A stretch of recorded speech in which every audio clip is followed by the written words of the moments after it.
Hi guys, let's continue with the 35th UPSC 2020 Prelims test series from Vision IAS. Now let's come to question number 76.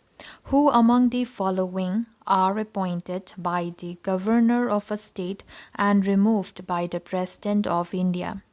Number 1. Members of State Public Service Commission. Number 2. Judges of the High Court. Number 3. State Election Commissioner. Number 4. Members of State Administrative Tribunal. Select the correct answer using the code given below. So the correct answer is A. That is 1 and 3 only.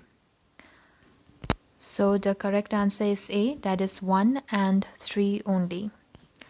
A state public service commission consists of a chairman and other members appointed by the governor of the state.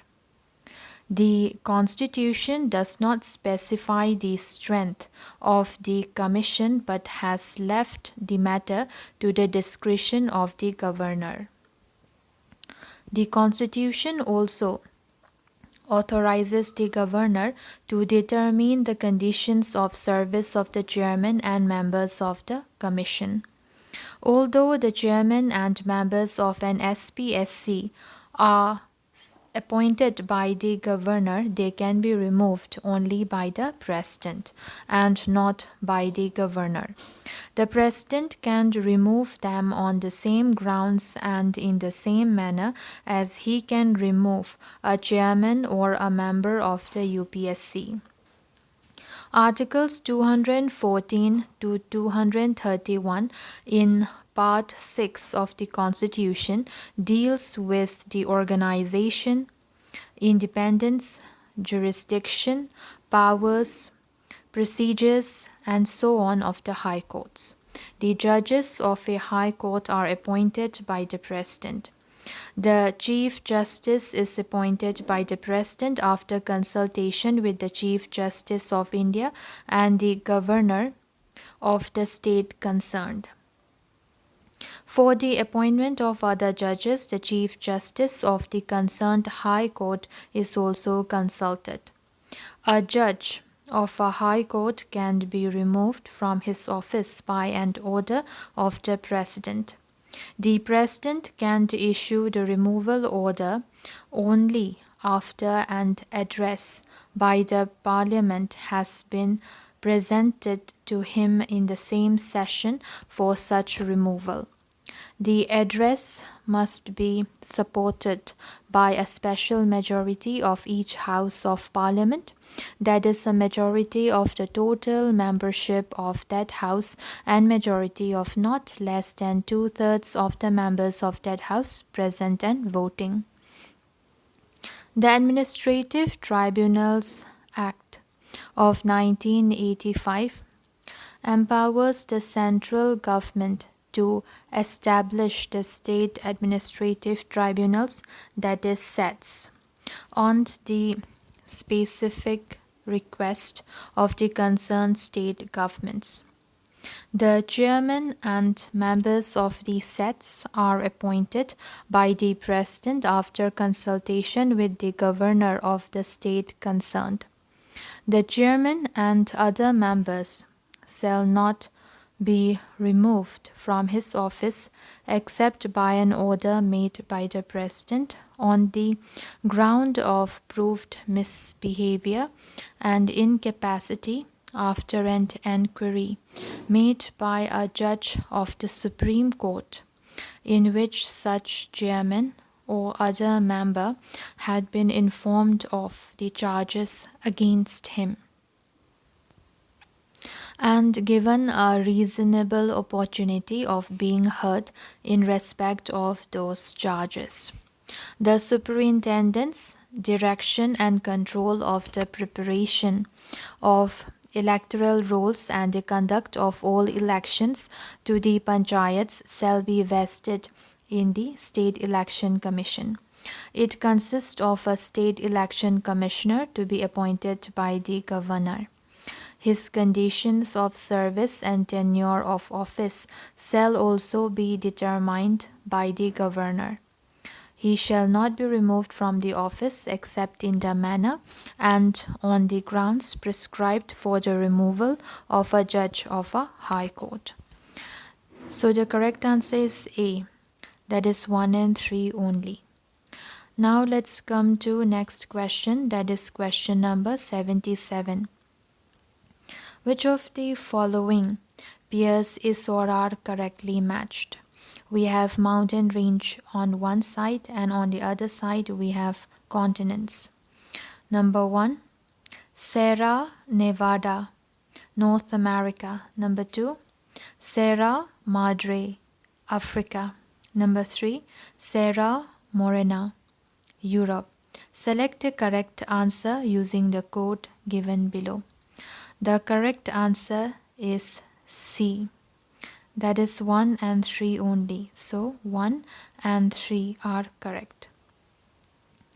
Sierra Nevada, also called Sierra Nevadas, is a major mountain range of western North America, running along the eastern edge of the U.S. state of California, extending more than 250 miles northward from the Mojave Desert to the Cascade Range of Northern California and Oregon.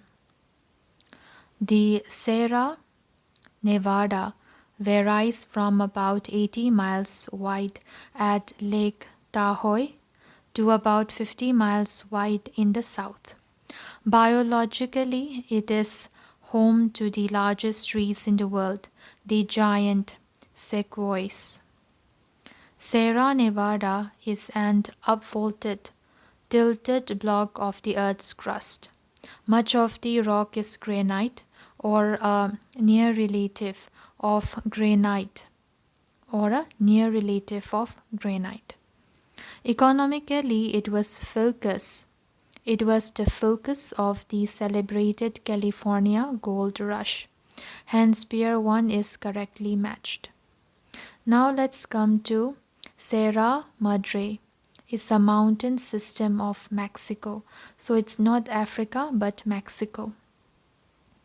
It consists of the Sierra Madre Occidental to the west, the Sierra Madre Oriental to the east, and Sierra Madre del Sur to the south. These ranges enclose the Great Central Mexican Plateau.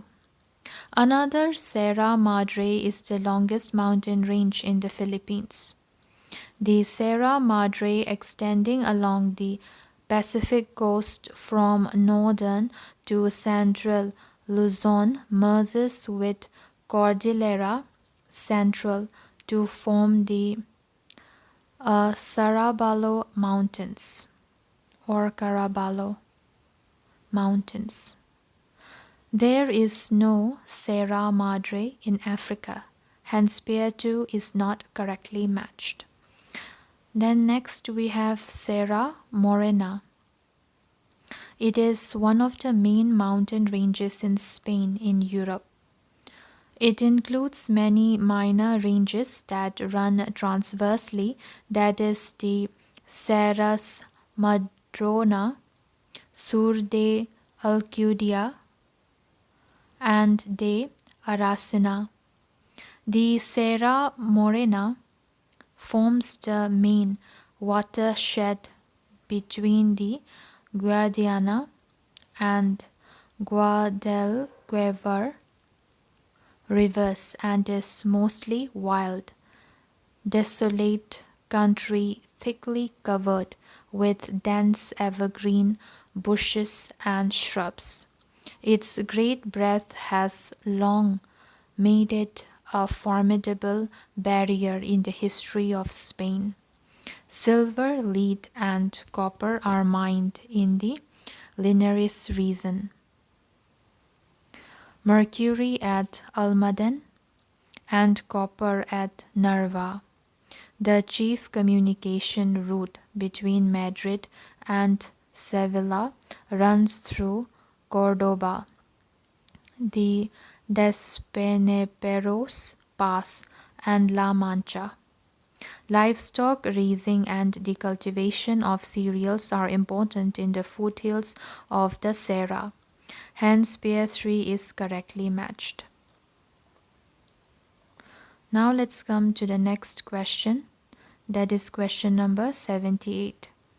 Consider the following pairs of states and the special provisions or in the Constitution. Constitutional provisions on the one side, and on the other side we have states.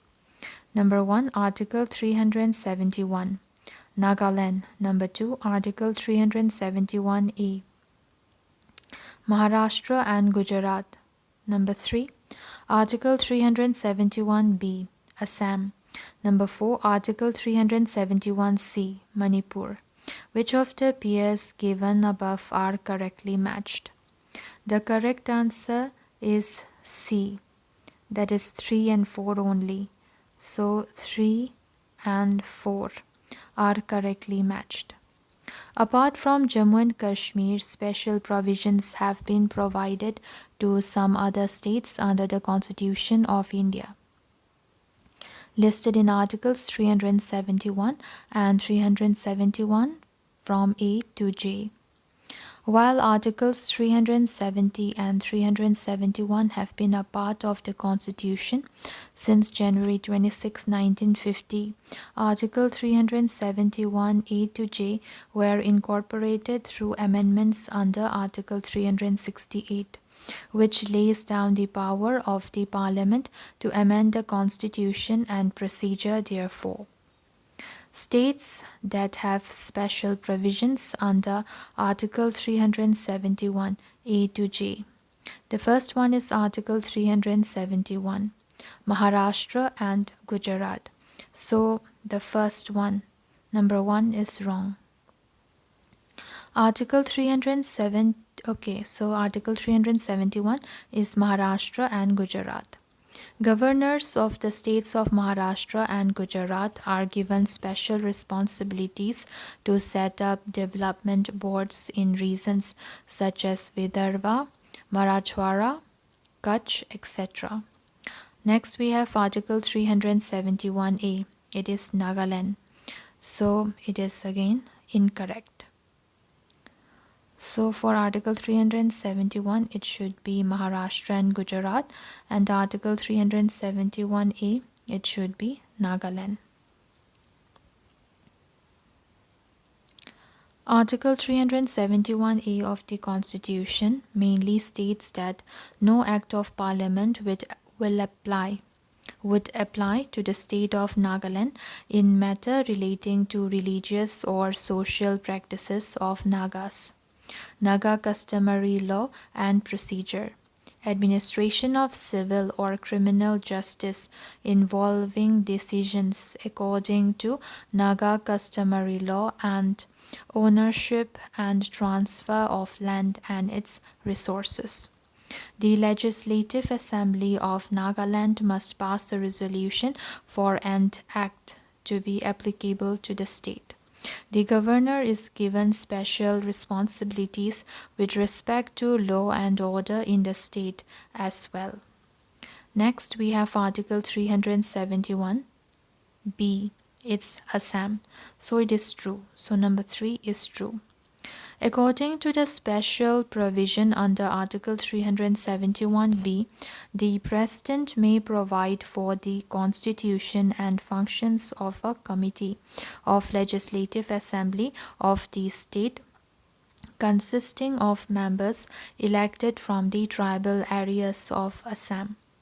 Next, we have Article 371C, which is Manipur. So, number 4 is also correct. The special provision under Article 371C in the case of Manipur is similar to 371B of Assam. Here too, the President may provide for the constitution and functions of a committee of Legislative Assembly of the state, but consisting of members elected from the hill areas of Manipur. The governor must submit an annual report to the president regarding the administration of hill areas as well. Next, we have Article 371 D and E. Andhra Pradesh.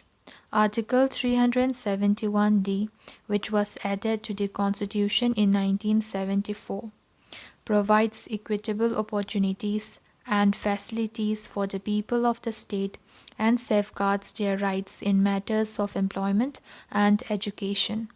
The state government may organize civil post or direct recruitment to post in local cadre as required.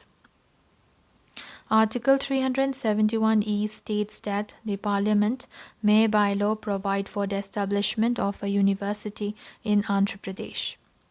Next, we have Article 371F. It would be Sikkim. Article 371F was incorporated into the Constitution in 1975. It states that the Legislative Assembly shall consist of not less than 30 members in order to protect the rights and interests of the different sections of the population in the state of Sikkim. Seats in the assembly are provided to people of these different sections. Next, we have Article 371G, Mizoram. The Legislative Assembly of the State of Mizoram must consist of not less than 40 members. In addition, following the same provisions as Nagaland, an Act of Parliament would not apply to Mizoram in matters relating to religious or social practices of Mizo. Mizo customary law and procedure, administration of civil or criminal justice involving decisions according to Mizo customary law, ownership and transfer of land and its resources. Next, we have Article 371H, Arunachal Pradesh.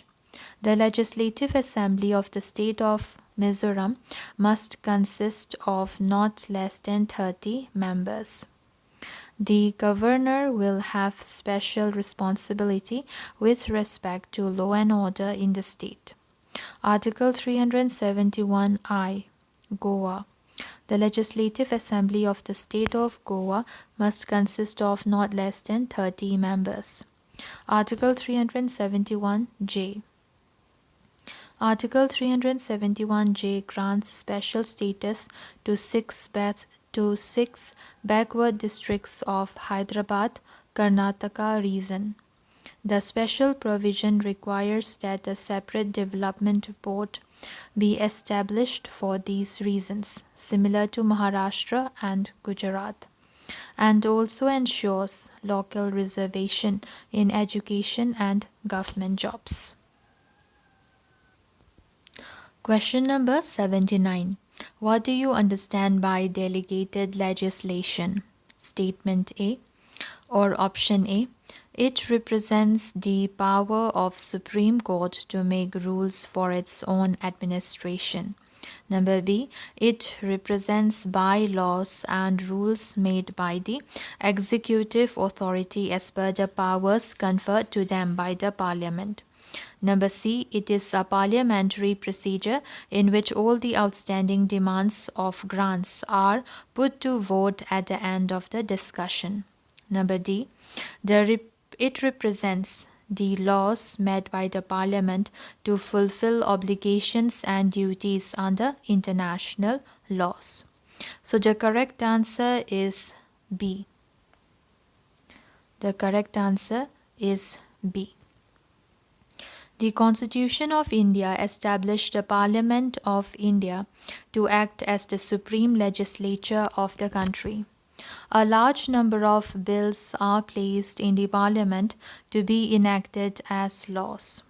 Due to the need to transact government business in an expeditious manner, the Acts provide the legal framework and the main policy principles. The Parliament then, through a section in the Act, delegates its legislative powers to the government to frame rules or regulations, to provide clear-cut procedures and details to supplement the Act. Most of the enactments provide for the powers for making rules, regulations, bylaws, or other statutory instruments, which are exercised by the specified subordinate authorities. Such legislation is to be made within the framework of the powers so delegated by the legislature and is therefore known as delegated or subordinate legislation. The Committee on Subordinate Legislation examines if the powers conferred by the Constitution or delegated under an act passed by the legislature have been duly exercised and are within the conferment or delegation and not beyond. It has to see that delegated legislation does not transgress into areas not prescribed for it, and also that it does not venture to intrude into the sphere which is the sole concern of the legislature itself. Now let's come to next question, that is question number 80. Consider the following statements regarding pottery of Indus Valley civilization. Statement 1. There is no evidence of wheel-made pottery in Indus Valley civilization. Number 2. The plain pottery is more common than painted ware and it was generally made up of red clay. Number 3. The miniature pots of faience, that is glaze, are found in all the settlements of Indus Valley civilization. Which of the statements given above is or are correct? The correct answer is A, that is 2 only. So only statement 2 is correct. The pottery of various design motifs in different shapes and styles evolved in the Indus Valley region. The Harappans produced their own characteristic pottery, which was made glossy and shining. The pots were mostly used for storage, cooking and drinking, etc. In the Indus Valley, the potter's wheel was in full swing and the pottery consists chiefly of very fine wheel-made wares, very few being handmade. Hence, statement 1 is not correct. The plain pottery is more common than painted ware, and it was generally made up of red clay with or without a fine red or grey slip. It includes knobbed ware ornamented with rows of knobs. Hence, statement 2 is correct. The black painted ware has a fine coating with red slip-on in which geometric and animal designs are executed in glossy black paint. Polychrome pottery is rare and mainly comprises small vases decorated with geometric patterns in red, black, and green, rarely white and yellow. The little pots of faience, a material made of ground sand or silica mixed with color and a gum and then fired. So the little pots of faience were probably considered precious, perhaps used as perfume bottles. So perhaps used as perfume bottles are found mostly in Mohenjo-daro and Harappa, and none have been found till date from other settlements like Kalibangam. Hence statement 3 is not correct. So only statement 2 is correct. Now let's come to Question number 81. If you are traveling on the east-west corridor of India, which of the following protected areas are you most likely to pass through? Number 1, we have Gir Forest. Number 2, we have Panch Wildlife Sanctuary. Then number 3, we have Boreal Wildlife Sanctuary. Select the correct answer using the code given below. The correct answer is C. The correct answer is C, that is 3 only.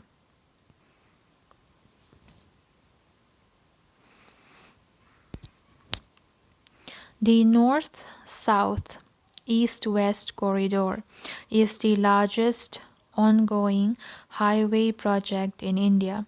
It is the second phase of the National Highways Development Project and consists of building 7,300 kilometers of 4 or 6-lane expressways associating Srinagar, Kanyakumari, Kochi, Porbandar and Silchar. As viewed from the images below, the east-west corridor will not pass through Gir National Park or Panch Wildlife Sanctuary. It, however, passes through the Boreal Wildlife Sanctuary. Boreal Wildlife Sanctuary is one of the largest sanctuaries in Assam and is famous for tropical, moist, evergreen and semi-evergreen forest. It is located in the two southernmost districts of Assam in northeast India. It is the combination of two reserve forests, North Kasar RF and Boreal RF. The sanctuary spread over North Kasar and Kasar districts. Now let's come to next question, that is question number 82. With reference to the Indian Ocean Tsunami Ready program, consider the following statements. Statement 1. It seeks to improve coastal community preparedness for tsunami emergencies through structural and systematic approaches. Number 2, it is an initiative of ISRO and the World Meteorological Organization. Which of the statements given above is or are correct? The correct answer is A, that is 1 only. So only the first statement is correct. Indian Ocean Tsunami Ready IOTR program. It is a community performance based program that facilitates tsunami preparedness as an active collaboration of the public community leaders and national and local emergency management agencies. It is instituted by Intergovernmental Oceanographic Commission of UNESCO. Hence, statement 2 is not correct.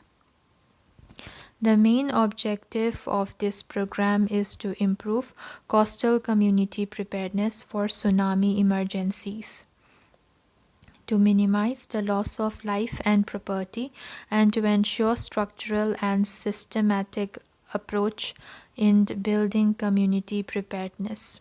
Hence, statement 1 is correct. Tsunami and multi-hazard preparedness will be enhanced via exercises and improved community pre-planning. Notably, the IOTR pilot aligns with the Sendai Framework 2015-2030 targets and priorities for action, specifically minimizing loss of life and property. It lays down 11 criteria for village communities for tsunami preparedness and confer them the designation of tsunami ready on the basis of their performance. In India, the National Board, comprising representatives from INCOIS, disaster management agencies, coastal states and the Ministry of Home Affairs would help villages meet 11 criteria of tsunami preparedness before designating them tsunami ready. Villages deemed ready by the national board would then get to apply at the international level to UNESCO for the tag. Now let's come to next question, that is question number 83. International cooperation scheme often seen in news seeks to number A, enhance the competences. Enhance the competencies of the MSMEs. Number B, strengthen the climate-related policies of the governments. Number C, combat piracy and robbery in Indo-Pacific region. Number D, prevent money laundering activities and terror financing in the Asian continent. The correct answer is A, that is enhance the competencies of the MSMEs. Recently, the Ministry of Micro, Small and Medium Enterprises, that is MSME, is implementing international cooperation, that is IC scheme, with the objective of enhancing the competency of MSMEs, capturing new markets for their products, exploring new technologies for improving manufacturing capacity, etc. Hence, option A is the correct answer. Now let's learn about this scheme. The scheme was started during the 9th five-year plan under implementation since 1996. The scheme supports MSMEs by way of participation in international events for exploring export opportunities, access to international business networks, technology upgradation or modernization, improved competitiveness, awareness of better manufacturing practices, etc. Financial assistance is provided under this scheme on a reimbursement basis to the eligible state or central government organizations, registered industry associations and societies or trusts associated with the promotion and development of MSME sector to visit or participate in international exhibitions or trade fairs or buyer-seller meet, etc., abroad, and also for holding international conferences or seminars or workshops in India, which are in the interest of MSME sector.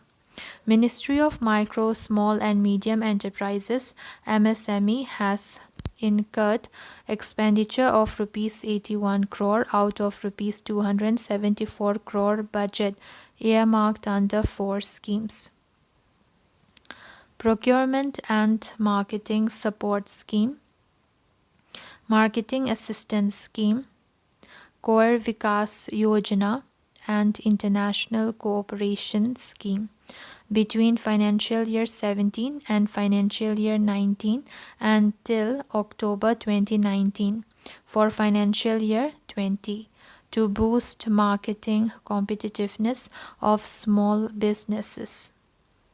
The respective 4-year budgets for the 4 schemes were rupees 183.1 crore, rupees 39.75 crore, rupees 5.59 crore, and rupees 45.88 crore, out of which expenditures of rupees 31.37 crore, rupees 28.35 crore, rupees 4.78 crore, and rupees 16.42 crore were made across the 4 schemes, namely Procurement and Marketing Support Scheme, Marketing Assistance Scheme, Kaur Vikas Yojana, and International Cooperation Scheme.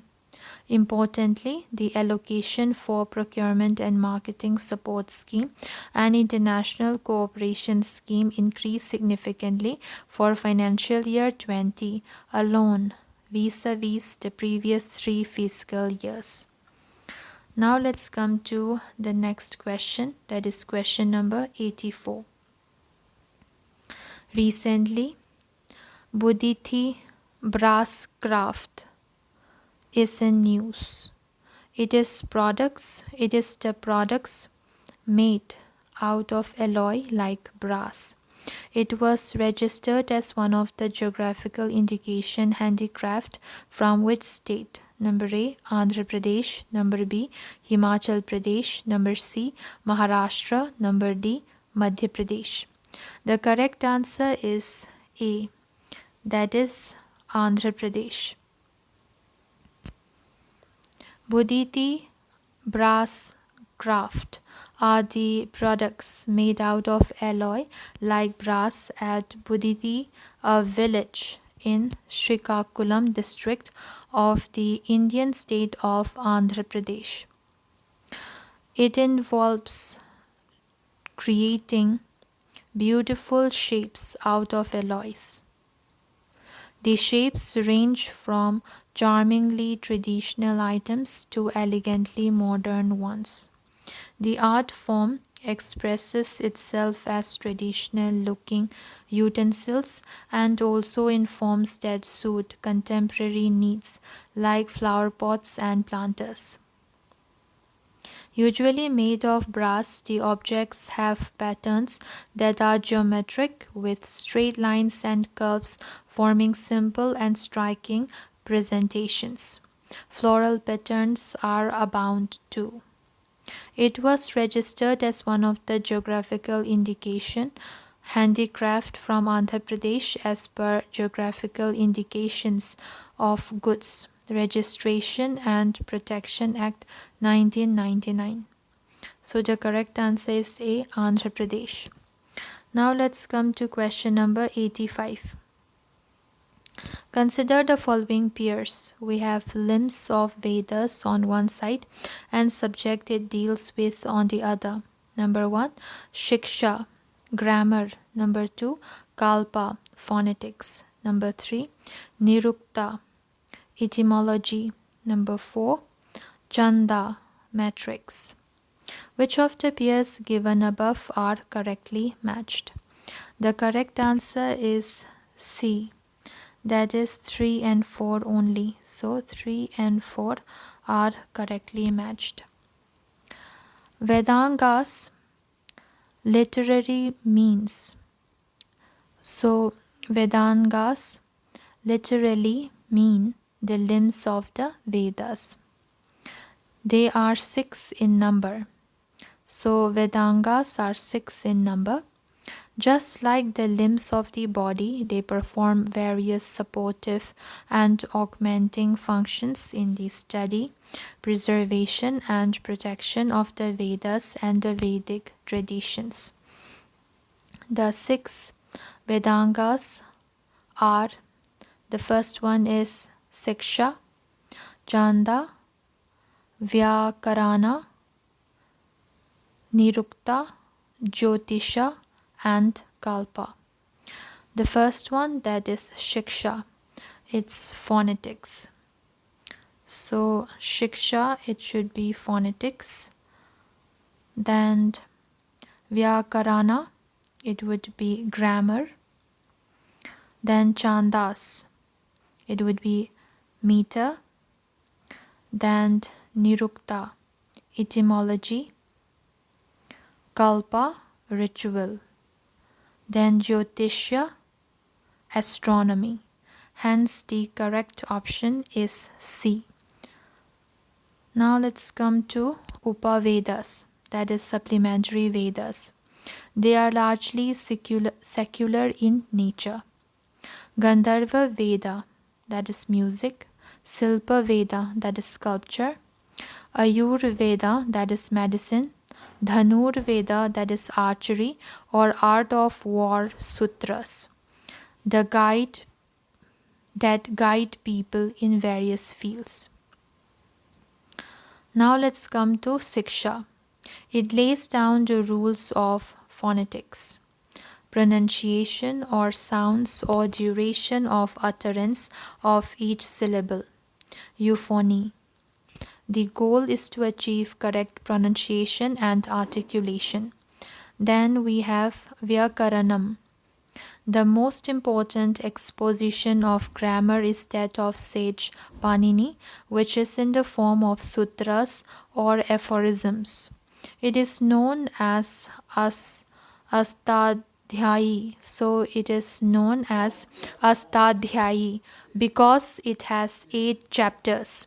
The commentary on the Vyakarana is called Mahabhashya. So the commentary on the Vyakarana is called Mahabhashya, written by sage Patanjali. The other commentary was written by Vararuchi. These three, that is the Vyakarana and the 2 commentaries, are important texts in Vyakarana Sastra. Next we have Chandas. The meaning here refers to the metrics of Vedic poetry. Next we have Nirukta. It is generally known as Vedic dictionary or Kosa. Amara Kosha is one of the popular Sanskrit dictionaries. Dictionary is also called Nikhandu. Next we have Jyotisha, deals with Vedic astrology or astronomy. Next we have Kalpa, deals with the aspect including a person into Vedic action. The mastery in the other 5 Vedangas mentioned so far is aimed to perform the actions mentioned in Kalpa successfully. Vedangas are compared to limbs of human body. The one who studies Vedas with the 6-fold limbs as above reaches the abode of the Supreme. So we have Vedanga, then we have the limbs compared with. So the first one would be Chanda, is compared to legs. Then Kalpa is compared to hands. Jyotisha is compared to eyes. Nirukta is compared to ears. Shiksha is compared to nose. Vyakaranam is compared to face. Now let's come to question number 86. Consider the following statements regarding dead zones. Number 1. Dead zones are low oxygen areas found in the world's oceans and lakes. Number 2. They are most often found near inhabited coastlines. Number 3. They are found in both the Arabian Sea and the Bay of Bengal. Which of these statements given above are correct? The correct answer is D. That is 1, 2, and 3 are correct. Dead zones are low oxygen or hypoxic areas in the world's oceans and lakes. Because most organisms need oxygen to live, few organisms can survive in hypoxic conditions. That is why these areas are called dead zones. Hence, statement 1 is correct. Dead zones occur because of a process called eutrophication, which happens when a body of water gets too many nutrients, such as phosphorus and nitrogen. At normal levels, these nutrients feed the growth of an organism called cyanobacteria or blue-green algae. With too many nutrients, however, cyanobacteria grows out of control, which can be harmful. Human activities are the main cause of these excess nutrients being washed into the ocean. For this reason, dead zones are often located near inhabited coastlines. Hence, statement 2 is correct. There are many physical, chemical, and biological factors that combine to create dead zones. but nutrient pollution is the primary cause of those zones created by humans. Excess nutrients that run off land or are piped as wastewater into rivers and coast can stimulate an overgrowth of algae, which then sinks and decomposes in the water. The decomposition process consumes oxygen and depletes the supply available to healthy marine life. The largest such dead zone in the world is in the Gulf of Oman, a strait bordered by Iran, Pakistan, Oman, and the UAE. It occupies a swooping 165,000 square kilometers of the water body, an area bigger than even the state of Tamil Nadu. The Bay of Bengal hosts a dead zone of an estimated 60,000 square kilometers as it is surrounded by a heavy pollution density, and expected increases in fertilizer input to the bay may increase its productivity contribution to oxygen depletion at depth. Hence statement 3 is correct. Now let's come to the next question, that is question number 87. Which of the following forms the features of Vamsana, the type of Nagara buildings? Number 1. In this structure, roofs are composed of several slabs that gently rise to a single point over the center of the building. Number 2. In North India, Vamsana design is mostly used for the Garvagriha. Select the correct answer using the code given below. The correct answer is A, that is 1 only. So only statement 1 is correct. The style of temple architecture that became popular in northern India is known as Nagara. There are many subdivisions of Nagara temples depending on the shape of the shikhara. The Latina type or the Rekha Prasada type of shikhara. Its shikhara is square at the base and its walls curve or slope inward to a point on top. Next we have the Vamsana type. They tend to be broader and shorter than Latina ones. Their roofs are composed of several slabs that gently rise to a single point over the center of the building, unlike the Latina ones, which look like sharply rising tall towers. Vamsana roofs do not curve inward. Instead, they slope outwards on the straight incline. Hence, statement 1 is correct. In most North Indian temples, the Vamsana design is used for the mandapas, while the main Garvagriha is housed in a Latina building. Hence, statement 2 is not correct. Next, we have Valavi type. So, the third type is Valavi type. These are rectangular buildings with a roof that rises into a vaulted chamber. The edge of this chamber is rounded like the bamboo or wooden wagons that would have been drawn by bullocks in ancient times. They are usually called wagon vaulted buildings. So the correct answer is A, that is 1 only.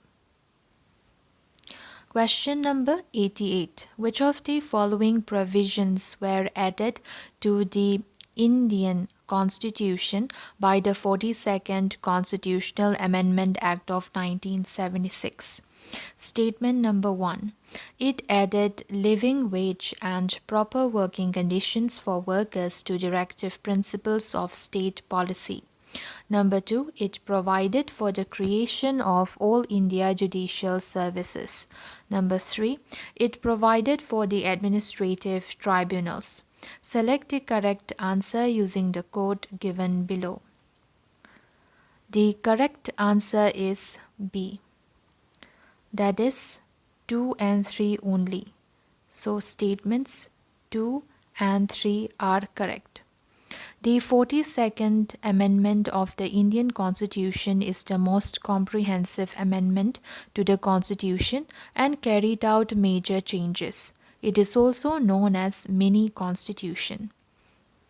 It gave effect to the recommendations of Swaran Singh Committee. Some of the important changes made by the 42nd Constitutional Amendment Act are: the number 1 added 3 new words, that is socialist, secular and integrity in the preamble. Number 2 added fundamental duties by the citizen. New Part 4A. Number 3 added the president bound by the advice of the cabinet, later amended by 44th Constitutional Amendment Act of 1978. Number 4 provided for administrative tribunals and tribunals for other matters. Number 5 provided that the laws made for the implementation of directive principles cannot be declared invalid by the courts on the ground of violation of some fundamental rights. Number 6 added 3 new directive principles, that is equal justice and free legal aid, the participation of workers in the management of industries, and protection of the environment, forest and wildlife. Next is shifted 5 subjects from the state list to the concurrent list, that is education, forest, protection of wild animals and birds, weights and measures and administration of justice, constitution and organization of all courts except the Supreme Court and the High Courts. Next is provided for the creation of the All India Judicial Service. So the correct answer is B, that is 2 and 3 only. Next question is question number 89. Special mention accounts introduced by the RBI refers to number A, the accounts of those customers who have no history of defaults with regard to loan repayments. Number B, those accounts that have the potential to become an NPA or stressed asset. Number C, an account meant for contingencies under the Public Account of India. Number D, those bank accounts which only deal with transfer payments. The correct answer is B. The correct answer is B.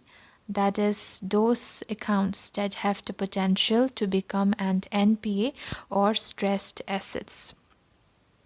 The classification of special mention accounts, that is SMA, was introduced by the RBI in 2014 to identify those accounts that have the potential to become an NPA or stressed assets.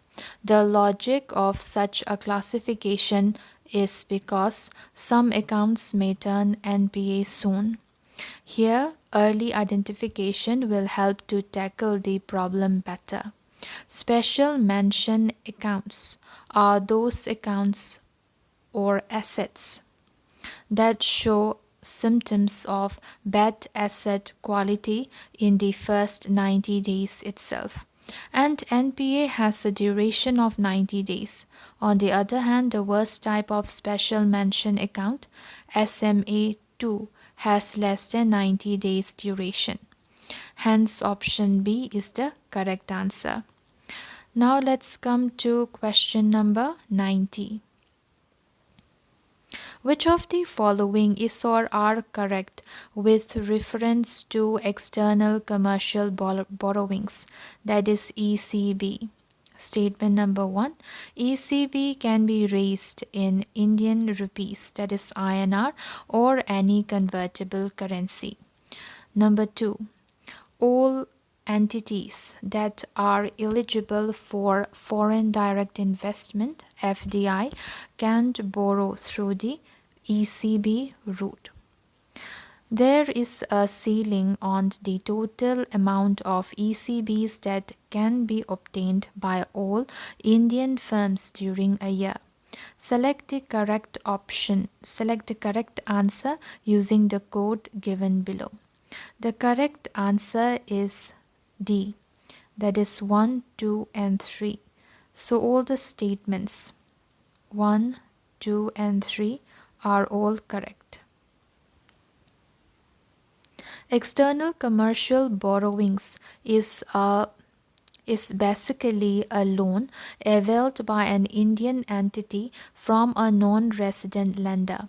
Most of these loans are provided by foreign commercial banks and other institutions. It is a loan availed of from non-resident lenders with a minimum average maturity of 3 years. In the post-reform period, ECBs have emerged as major form of foreign capital like FDI and FII. During several years, contribution of ECBs was between 20 to 35% of the total capital flows into the country. Large number of Indian corporate and PSUs have used the ECBs as sources of investment.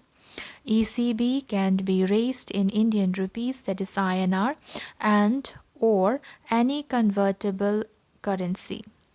Any entity raising INR denominated ECB is not permitted to convert the liability arising out of this ECB into foreign currency liability in any manner or assuming foreign currency risk is in any manner by either entering into a derivative contract or otherwise. ECBs in the form of foreign currencies enable the corporate to have foreign currency to meet the import of machineries, etc.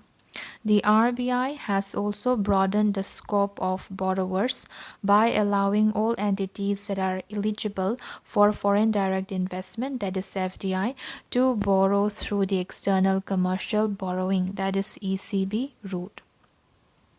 The government follows a well-designed ECB policy, putting restrictions on the amount of loan that can be obtained by a company and user restrictions, interest rate ceiling for ECB's maturity period, etc. In the same manner, government puts ceiling for the total amount of ECBs that can be obtained by all Indian firms through the ECB route during a year. At least this aggregate limit is $40 billion. Now let's come to the next question, that is question number 91. Consider the following statements. Statement number 1. The President may, with the consent of the governor of a state, entrust to those officers in a state functions in relation to any matter to which the executive power of the Union extends. Number 2, the governor of a state, with the consent of the government of India, can entrust the union government with functions in relation to matters under which the executive power of that state extends. Which of the statements given above is or are correct? The correct answer is C, that is both 1 and 2. So both the statements 1 and 2 are correct. Article 258 of the Indian Constitution provides for the following provisions. Number 1. The President may, with the consent of the Governor of a state, entrust either conditionally or unconditionally to the government or to its officers functions in relation to any matter to which the executive power of the Union extends. That is Article 258, Clause 1. Number 2. A law made by Parliament which applies in any state may, notwithstanding that it relates to a matter with respect to which the legislature of the state has no power to make laws, confer powers, and impose duties or authorize the conferring of powers and the imposition of duties upon the state or officers and authorities thereof. That is Article 258 2. Number 3. Where by virtue of this article powers and duties have been conferred or imposed upon a state or officers or authorities thereof, there shall be paid by the Government of India to the state such sum as may be agreed or in default of agreement as may be determined by an arbitrator appointed by the Chief Justice of India in respect of any extra cost of administration incurred by the state in connection with the exercise of those powers and duties. That is Article 258, Clause 3. Article 258A provides that the governor of a state may, with the consent of the Government of India, entrust either conditionally or unconditionally to that government or to its officers functions in relation to any matter to which the executive power of the state extends. Hence, both the statements are correct. Now let's come to next question, that is question number 92. Consider the following statements in the context of Bhagavatism. Statement number 1. It centered around the worship of Vishnu or Bhagavat and originated during Rig Vedic times. Number 2. Bhagavatism was marked by bhakti and ahimsa. Number 3. It preaches the doctrine of incarnation or avatar. Which of the statements given above are correct? The correct answer is B. That is 2 and 3 only. So the statements 2 and 3 are correct. Bhagavatism centered around the worship of Vishnu or Bhagavat and originated in post-Maurya times. Hence, statement 1 is not correct. Bhagavatism was marked by bhakti, so it's marked by bhakti and ahimsa. Bhakti meant the offer of loving devotion.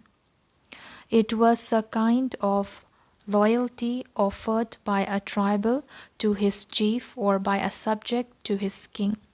Ahimsa, or the doctrine of non-killing of animals, suited the agricultural society and was in keeping with the old cult of life-giving fertility associated with Vishnu. Hence, statement 2 is correct. It preached the doctrine of the incarnation of Avatar. History was presented as a cycle of 10 incarnations of Vishnu. It was believed that whenever the social order faced a crisis, Vishnu appeared in an appropriated form to save it. Each incarnation of Vishnu was considered necessary for the salvation of Dharma, which was identical with the Varna divided society and the institution of patriarchal family protected by the state. Hence, statement 3 is correct. Bhagavatism originated during post-Maurya or Gupta periods.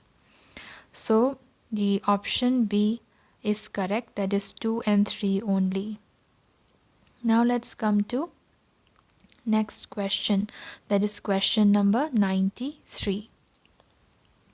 Which of the following cases require approval from the National Biodiversity Authority? Statement number 1.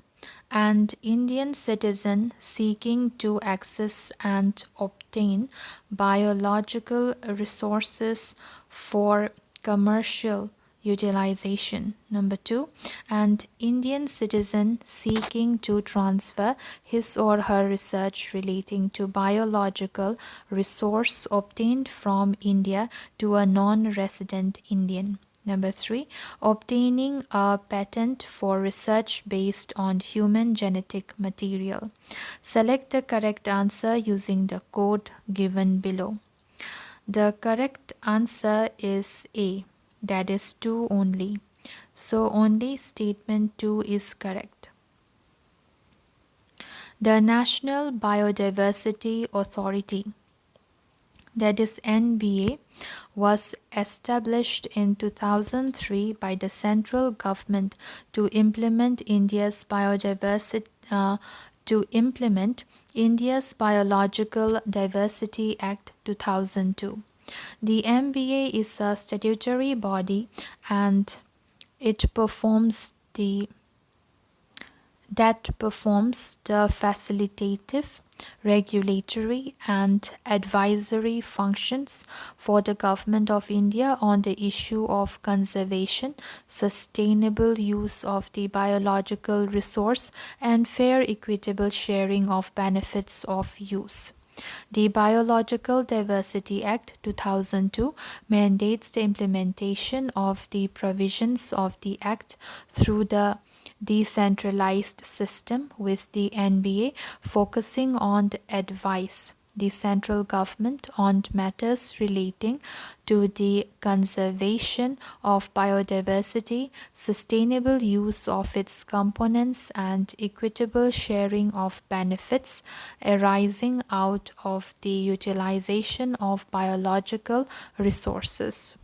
Advise the state government in the selection of areas of biodiversity importance and measures for the management of such heritage sites.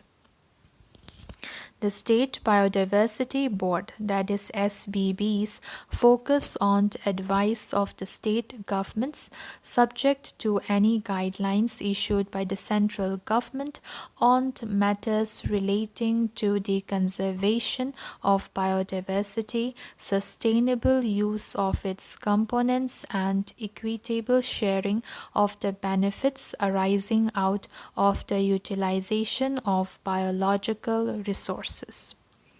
The following persons or entities seeking access and or obtainment of biological resources occurring in India for commercial utilization, research or biosurvey and bioutilization shall have to seek prior approval from the National Biodiversity Authority before such access and obtainment. Number 1, non-Indian individual. Number 2, any company, society, trust, organization, association, institution, etc., registered or incorporated outside India. Number 3, a non-resident Indian. Number 4, any company, society, trust, organization, association, institution, etc., registered or incorporated in India, having non-Indian participation in its share capital and management. All matters relating to access by Indians for commercial purposes will be under the purview of the concerned state biodiversity boards. Any Indian citizen or company, society, trust, organization, association, institution, etc., wholly owned and managed by Indians seeking to access and obtain biological resources for commercial utilization, and biosurvey and bioutilization for commercial utilization has to give prior intimation to the relevant State Biodiversity Board, from whose state the biological resources are sought to be accessed or obtained. Hence, statement 1 is not correct. Any person who seeks to transfer to any of the following persons the results of his or her research relating to biological resource occurring in or obtained from India has to apply and obtain prior approval of National Biodiversity Authority before such transfer. Number 1, non-Indian individual. Number 2, any company, society, trust, organization, association, institution, etc., registered or incorporated outside India. Number 3, a non-resident Indian. Hence, statement 2 is correct. Number 4, any company, society, trust, organization, association, institution, etc., registered or incorporated in India, having non-Indian participation in its share capital and management. Any person who seeks to apply for any intellectual property rights anywhere within or outside India for any invention based on any research or information of a biological resource obtained from India has to apply and obtain prior approval of National Biodiversity Authority before applying for such IPR. As per the provisions of the Biodiversity Act, human genetic material is excluded from the definition of biological resources, and prior approval of the NBA is not needed to obtain a patent on research on genetic material. Hence, statement 3 is not correct. So, only statement 2 is correct. Now let's come to question number 94. With reference to the arrangement of GST compensation for the Indian states, consider the following statements. Statement 1. Under the arrangement, 100% of the revenue loss of states is to be compensated by the center for 5 years. Number 2. The GST compensation is released to the states at the end of every month. Number 3. A GST compensation fund for the purpose has been constituted under the Public Account of India. Which of the statements given above is or are correct? The correct answer is B. That is 3 only. So only statement 3 is correct. While implementing the GST in 2017, a major concern of the state government was the possibility of revenue loss. The GST compensation clause was inserted under the GST Act as per the provisions of Section 7 of the GST Compensation to States Act 2017. Loss of revenue to the states on account of implementation of goods and services tax shall be payable during the transition period of 5 years. The compensation payable to a state shall be provisionally calculated and released at the end of every 2 months during the transition period of 5 years. Hence, statement 2 is not correct. Besides this, a yearly calculation of the overall revenue should be done, which will be audited by the CAG. To fund this, GST cess can be levied on both intra-state and interstate supply of some goods and services. Since GST compensation is for 5 years, the GST cess will be applicable until July 2022. The proceeds of the cess leviable under Section 8 of the GST Act are credited into a non-lapsable fund known as the Goods and Services Tax Compensation Fund, which shall form part of the public account of India.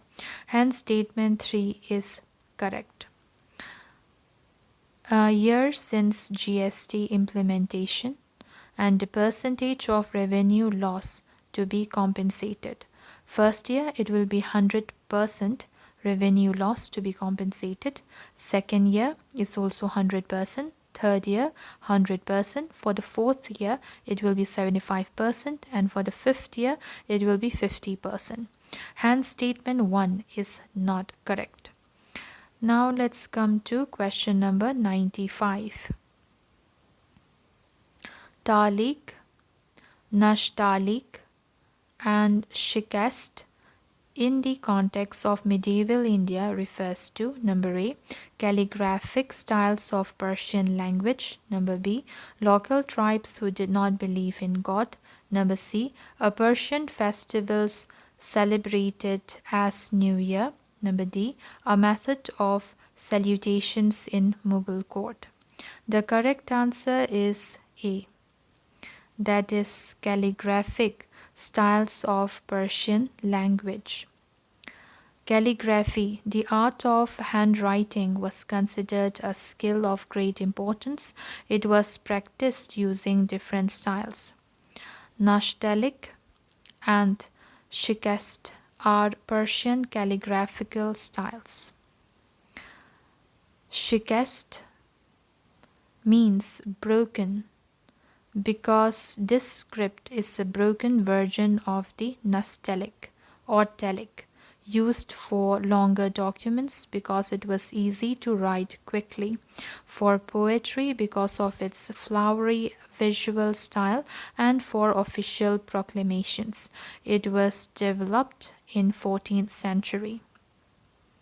Nastaliq is Arabic calligraphy developed about the 15th century, characterized by a tendency to slope downward from right to left, and used mainly for Persian poetical writings and in Urdu and Malay manuscript. Urdu Nastaliq calligraphy is a collection of two other scripts, Nask and Talik. These two scripts were combined to form another script formerly called Nashtalik, which was shortened to Nastaliq. Akbar's favorite was the Nastaliq, a fluid style with long horizontal strokes. It is written using a piece of trimmed reed with a tip of 5 to 10 mm called kalam, dipped in carbon ink. The nib of the kalam is usually split in the middle to facilitate the absorption of ink. Question number 96. National Health Stake. NHS envisages a centralized health record to streamline the health information. In this context, which of the following statements is or are correct with reference to National Health Stake, that is NHS? Statement 1. NHS is built as a common public good to achieve the goal of universal health coverage. Number 2, it will significantly bring down the cost of health protection and promote wellness across the population. Number 3, it is a joint initiative of the Ministry of Health and Ministry of Electronics and Information Technology. Select the correct answer using the code given below. The correct answer is B. That is 1 and 2 only. So only statements 1 and 2 are correct. The National Health Stake NHS is a visionary digital framework usable by center and state. So, the National Health Stake is a visionary digital framework usable by center and state across public and private sectors. The proposed NHS is an approach to address the challenge and seeks to employ the latest technology, including big data analytics and machine learning, artificial intelligence. A state of the art policy markup language and create a unified health identity of citizens as they navigate across services across levels of care, that is primary, secondary, and tertiary, and also across public and private. National Health Stack, that is NHS, will be built as a common public good by the center for adoption by all states. It will eliminate any repetitive efforts on the part of, yet retain autonomy for the states, paving way for rapid rollout of various health initiatives, achieve convergence and accelerate the momentum to achieve the goal of universal health coverage well ahead of time. Hence, statement 1 is correct. The scope of the national health stake includes to the following subjects: induction of private hospitals and private practitioners into the primary and secondary healthcare ecosystem, focus on non communicable diseases, that is NCD, disease surveillance, health schemes management system, nutrition management, school health schemes, emergency management, e learning platform for health, LMS, telehealth, teleradiology, diagnostic equipment, health call centers, etc. The innovativeness of the proposed national health stake design lies in its ability to leverage a shared public good, a strong digital spine built with a deep understanding of the incentive structures of the system. Once implemented, the national health stake will significantly bring down the cost of health protection, converge disparate systems to ensure a cashless and seamlessly integrated experience for the poorest beneficiaries and promote wellness across the population. Hence, statement 2 is correct. The Niti Aayog has come out with a blueprint of the National Health Stack, that is NHS, a shared digital healthcare infrastructure with a view to implementing the center's flagship scheme, Ayushman Bharat, and other public healthcare programs in the country. NHS is an initiative of Niti Aayog, hence statement 3 is not correct. Now let's come to next question, that is question number 97. Consider the following statements about the insurance sector in India. Number 1, Insurance Regulatory and Development Authority of India IRDAI is a statutory body for the overall supervision and development of the insurance sector in India. Number 2, Life Insurance Corporation, that is LIC, is the only public sector company engaged in the life insurance business in India. Which of the statements given above is or are correct? The correct answer is C, that is both 1 and 2. So both the statements are correct. So both the statements 1 and 2 are correct.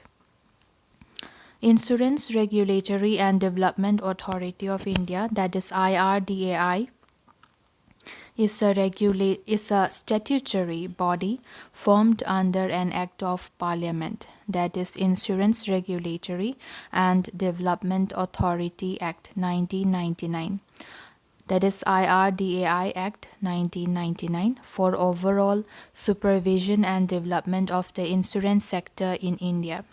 The insurance industry of India consists of 57 insurance companies, of which 24 are in the life insurance business and 33 are non-life insurers. Among the life insurers, Life Insurance Corporation, that is LIC, is the sole public sector company. Apart from that, among the non-life insurers, there are 6 public sector insurers. In addition to these, there is sole national reinsurer, namely General Insurance Corporation of India, that is GIC. In September 2018, National Health Protection Scheme was launched under Ayushman Bharat to provide coverage of up to Rs 500,000 to more than 100 million vulnerable families. The beneficiaries will not be required to pay any charges and premium for the hospitalization expenses. The benefit also include pre and post hospitalization expenses. The scheme is expected to increase penetration of health insurance in India from 34% to 50%. Now let's come to the next question, that is question number 98. Lakshya initiative seen in news is related to number A.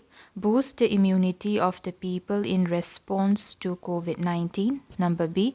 Improve the quality of care in maternity operation theatres. Number C. Provide quality skills to graduated students for their livelihood. Number D. Facilitate processing of quality and data for future development of India. The correct answer is B. The correct answer is B. That is, improve the quality of care in maternity operation theatres. Recently, the Union Ministry of Health and Family Welfare has launched Lakshya, that is Labour Room Quality Improvement Initiative, to improve the quality of care in the labor room and maternity operation theatres in public health facilities. Hence, option B is the correct answer. Key features of the initiative. Number 1. Aim of the Lakshya program is to reduce preventable maternal and newborn mortality, morbidity, and stillbirths associated with the care around delivery in the labor room and maternity operation theatre, that is OT, and ensure respective maternity care. Number 2.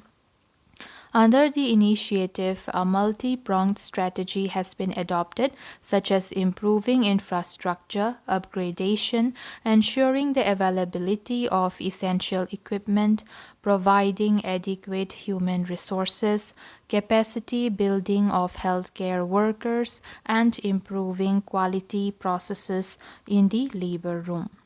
The quality improvement in the labor room and maternity OT will be assessed through NQAS, that is National Quality Assurance Standards, implemented by. So, Lakshya program will be implemented by all medical college hospitals, district hospitals, and first referral unit FRU, and community health centers CHCs, and will benefit every pregnant woman and newborn delivering in public health institutions.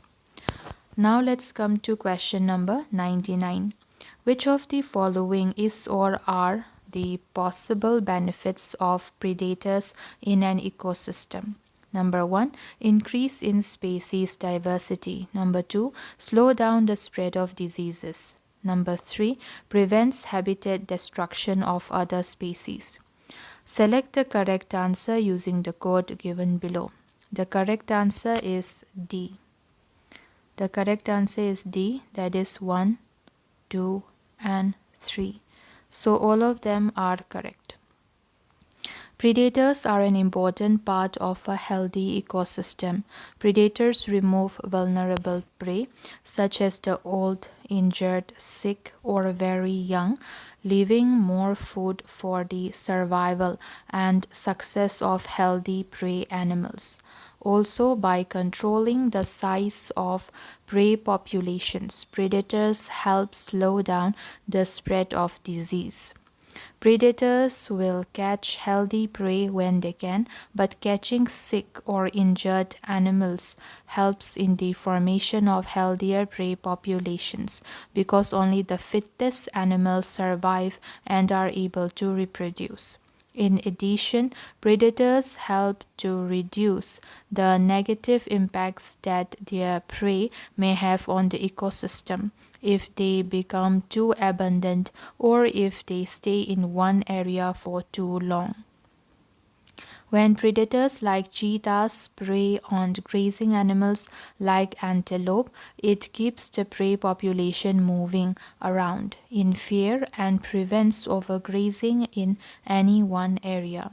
As a result, more trees, shrubs, bushes, and grasses can grow, which then provides habitat for many other species. Predators can increase diversity in communities by preying on competitive dominant species or by reducing consumer pressure on foundation species.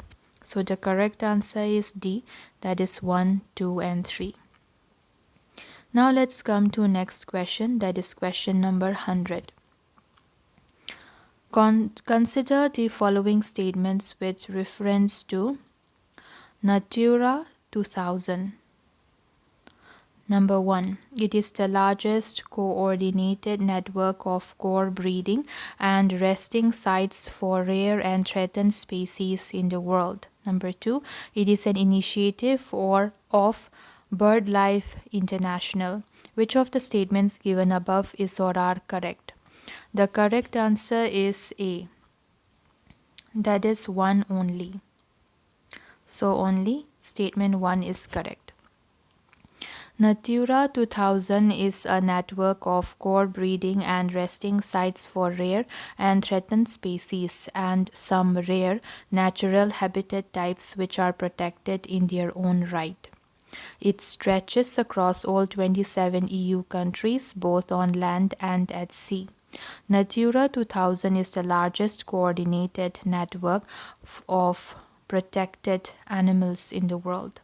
The aim of the network is to ensure the long-term survival of Europe's most valuable and threatened species and habitats, listed under both the Birds Directive and the Habitats Directive. Hence, statement 1 is correct. Natura 2000 sites have been designated specifically to protect core areas. So it has been designated specifically to protect core areas for a subset of species or habitat types listed in the Habitats and Birds Directives. They are deemed to be of European importance because they are endangered, vulnerable, rare, endemic, or present outstanding examples of typical characteristics of one or more of Europe's 9 biogeographical regions. In total, there are around 2,000 species and 230 habitat types for which core sites need to be designated as Natura 2000 sites. Natura 2000 is not a system of strict nature So it's not a system of strict nature reserves from which all human activities would be excluded. While it includes strictly protected nature reserves, most of the land remains privately owned. The approach to conservation and sustainable use of the Natura 2000 areas is much wider, largely centered on people working with nature rather than against it. However, member states must ensure that the sites are managed in a sustainable manner, both ecologically and economically. The Natura 2000 Viewer is an online tool that presents all Natura 2000 sites. It provides key information on designated species and habitats, data on population sizes, and information on conservation status. The viewer can be used for general purposes of more specific searches. Natura 2000 is an initiative of the European Union. The European Commission's biogeographical process provides a cooperation platform to stakeholders and managers of the Natura 2000 network. Hence, statement 2 is not correct. So, the correct answer is A, that is one only. So, that's all, guys. See you in my next video. Bye.